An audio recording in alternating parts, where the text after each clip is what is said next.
Hey, it's Mark Lanier, video thought for the day coming from this medieval pulpit. My series this week is, if I were standing up to preach and I had a certain person in the audience, how would it affect what I said? What would I orchestrate my sermon to be, recognizing that might be my audience? So Monday, I talked about what might happen if I stood up to preach and I saw Vladimir Putin sitting right there in the front row. Tuesday, what if I saw Selena Gomez sitting on the front row? What would I have to say to Selena? And today, Wednesday, I've got an interesting one, at least from my perspective. The question is, if I stood up to preach and I looked out and I saw Elon Musk sitting there, what would I have to say? What do I have to say to a man who's worth over $260 billion? Perhaps the richest man in the world on certain days. What would I say to someone who's 51, South African by heritage, and yet a world citizen in a very real sense? An inventor, an entrepreneur, a businessman. Well, I would, like any good sermon, have 3 points to make. And the 3 points that I would make to Elon Musk are, first of all, applause. Yes, there's something to be said for a man who tries to make the world a better place. Whether you agree with how he goes about doing it or not, at least the concept of making the world a better place is a good thing. It's a biblical concept. The Bible teaches that we live in a world that's not the great world God intended it to be. It's a world in biblical language that's fallen.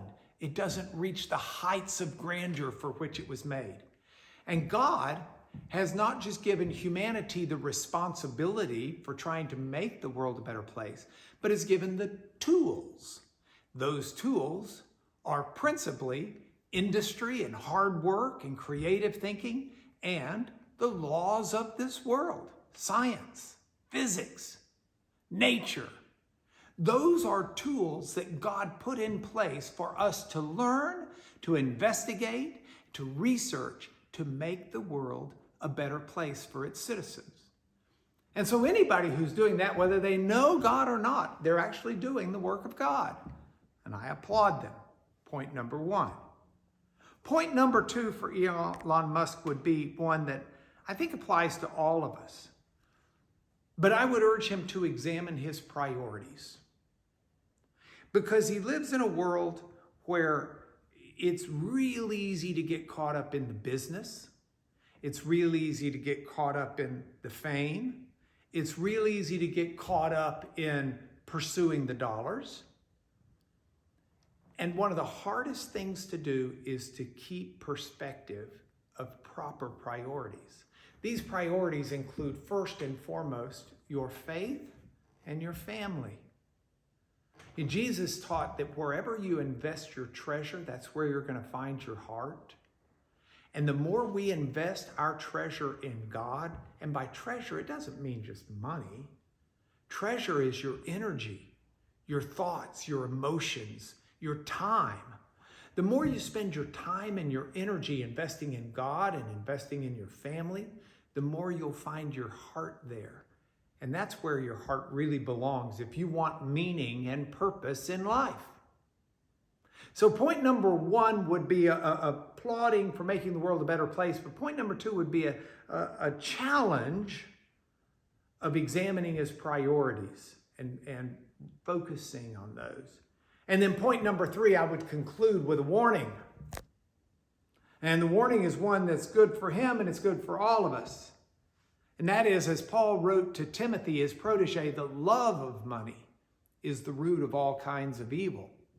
Now, money's not the root of evil. Money can do a lot of good things, but the love of money is the root of all kinds of evil. Money is a tool. It's like a shovel. I can use a shovel to dig a hole, but I don't need to love my shovel. I need to use my shovel. And that's the way it is with money. Once you start loving money, or once you start loving the attention of others, that's what you start living for. Bible calls that idolatry. The bottom line is it's destructive. and it robs not only your life of meaning and purpose, but of joy and peace. So in closing my sermon to Elon Musk, or to anybody who's listening to this, so I applaud good works that make the world a better place, but I challenge you to examine your priorities with a warning that if you invest in the wrong things, you will reap a bad harvest. And that's your video thought for the day.